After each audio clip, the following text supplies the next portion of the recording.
السلام عليكم ورحمة الله وبركاته. يوم جديد ويوم سعيد على حضراتكم، وكل عام وأنتم بخير بمناسبة عيد الفطر المبارك. امبارح نادي الأهلي كان بيلعب نادي الرجاء المغربي في ذهاب ربع نهائي دوري أبطال أفريقيا في استاد القاهرة. امبارح المباراة كانت عصيبة جدا وكانت صعبة جدا حتى في بدايتها على النادي الأهلي أمام نادي الرجاء، ولكن نادي الأهلي يعني قدر انه يتفوق على نادي الرجاء بنتيجة 2-0 عشان يعني الى حد ما يروح لقاء الاياب مرتاح، وبيعيد النادي الاهلي على جمهوره امبارح. ولكن يعني نخش سريعا كده في تفاصيل اللقاء واللي حصل في اللقاء. المباراة كانت عصيبة في دقائقها العشرة الأولى على النادي الأهلي. نادي الرجاء كان نازل مهاجم ونازل بتقله على أمل إن هو يخطف جون، وبالفعل كان يعني هيكون له مراده لولا تألق الحارس محمد الشناوي بصراحة، اللي خد مننا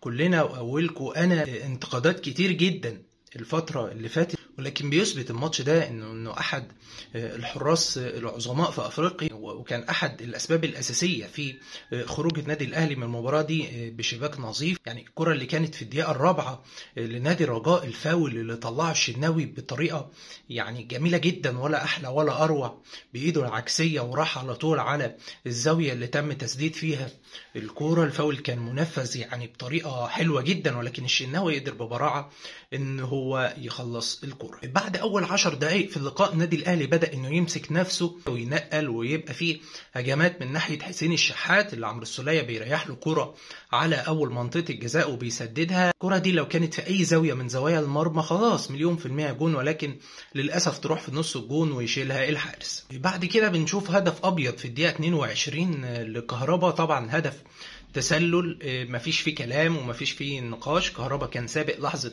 خروج الكرة من رجل حسين الشحات. ولكن انا ما عنديش تعليق قوي على الحكم، ولكن الحكم يعني كنت مستغرب اصلا من قبل اللقاء ان ازاي حكم سوداني يدير اللقاء ده. والاهلي يعني احنا شفنا ان الاهلي كان خرج الهلال في دور المجموعات، وكان في حكايات وحوارات بين الفرقتين. ازاي تجيب لي حكم سوداني في ماتش زي ده؟ يعني عندك حكام القاره كتير جدا، ولكن تروح تسيب الحكام دي كلها وتجيب لي حكم سوداني؟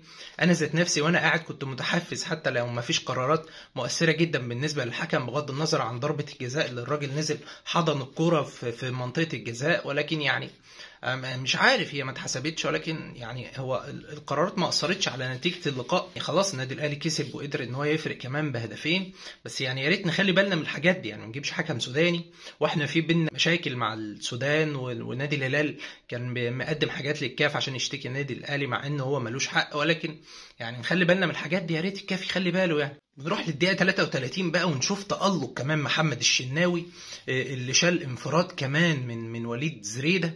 انفراد كان خلاص كان ممكن يقضي على، يعني مش يقضي على امال النادي الاهلي، خلاص هتبقى هيكهرب الماتش لان انت ما لحقتش تجيب جون اللي في الاخر.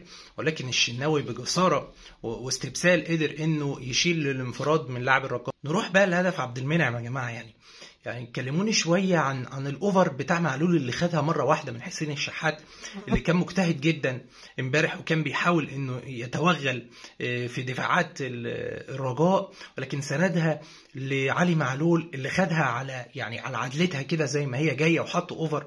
ولا احلى ولا اروع. وكلمني عن تكنيك محمد عبد المنعم لما حط الكرة كده بدماغه، بيفكرنا بحاجات فلافيو القديمة اللي مش لاقيينها لحد الان في فيرود موجودة، ولكن تكون موجودة في مدافع النادي الاهلي، ويشاء القدر ان هو يكون موجود في اللحظة دي، لحظة لعب علي معلول الاوفر ويحط على طول عبد المنعم هدف.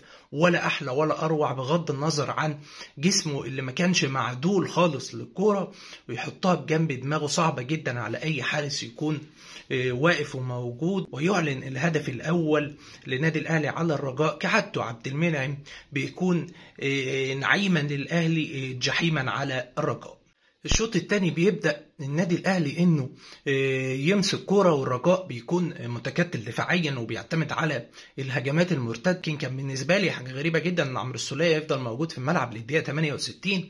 انا كنت شايف بعيني يعني لعيبه الرجاء بتروح على دفاع النادي الاهلي، وعمرو السوليه كان بيتمشى في الملعب. يا جماعه يعني المفروض احنا نلعب بثلاثه نص الملعب، منهم واحد متقدم واثنين متمركزين اللي هم مروان عطيه واليو ديانج، ولكن برضه انت ليك مهام يعني ان انت تسند معاهم دفاعيا. ولكن عمرو السوليه كان يعني مجهوده البدني كان قل جدا الشوط الثاني. عشان كده مارسيل كولر الدقيقه 68 طلع عمرو السوليه ونزل حمدي فتحي، وطلع كهربا ونزل محمد شريف. ومن هنا بدا حمدي فتحي ياخد واجباته اللي بياخدها على طول من ساعه ما مارسيل كولر بقى موجود، وهو ان هو يزيد في ظهر المدافعين. وشفنا كرة الجون يعني ولا احلى ولا اروع. اللي كلموني عنها بقى يا جماعه وقولوا لي ايه بيرسي تاول اللي كان بيعمله ده؟ يعني ايه يا عم بيرسي؟ مالك فيه يا عم بيرسي؟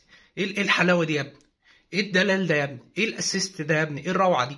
وايه التحرك بتاع حمدي فتحي اللي بيدرس وكان بيدرس لنا من زمان واحنا والله اطفال واحنا بنلعب كوره، يقول لك اتحرك بين السرد باك والباك، او لو بيلعبوا بثلاثه اتحرك بين السرد باك والليبرو. دي اصعب حته بالنسبه للمدافع ان هو يمسكك فيها. ولو احنا شفنا يعني حمدي فتحي والتحرك بتاعه والتايمنج بتاع الباس بتاع بيرسي تاو لما حط له الكره من فوق المدافعين عشان يحط هدف بشماله، ولا احلى ولا اروع. ويقدر النادي الاهلي يروح مركب محمد الخامس وهو مرتاح معاه فارق هدفين. المباراه هناك مش هتبقى سهله، مباراه هتبقى صعبه جدا. نخلي بالنا من اول ربع ساعه ومن الشوط الاول بالذات، لو الرجاء جاب جون الموضوع هيبقى صعب جدا. نحاول ان احنا نمسك نفسنا ونقفل ونلعب على المرتدات، بحيث ان لو جالنا مرتده واستغلينا سرعات حد زي اليو ديانج او حد زي بيرسي تاو او حد زي حسين شحات او محمد شريف او كهربا، الناس دي كلها عندها سرعات ونقدر نستغلها ونفنش بجون او نخطف جون. كمان الضربات الركنيه بيبقى عندك محمد عبد المنعم، بيبقى عندك ياسر ابراهيم لو لاعب، محمود متولي. الناس دي بتلعب بدماغها كويس جدا، نقدر نستغلها هناك ونقدر نحرز هدف يربك كل خطط الرجاء للعوده والرجوع مره تانية للصوره وللصعود لنصف النهائي.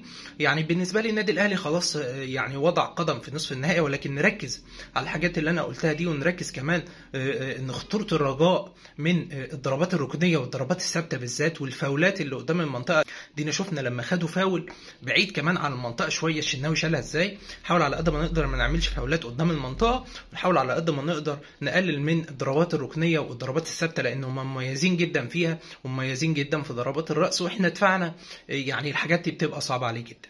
وبكده يكون خلص الفيديو بتاعنا النهارده. يا ريت الفيديو يكون عجبكم، ولو عجبكم ما ننساش نعمل لايك وفولو للصفحه لو بتابعني على الفيسبوك، ولو بتابعني على اليوتيوب ما تنساش لايك على الفيديو واشتراك في القناه. وكل سنه وانتم طيبين وعيد سعيد عليكم ان شاء الله يا رب. سلام.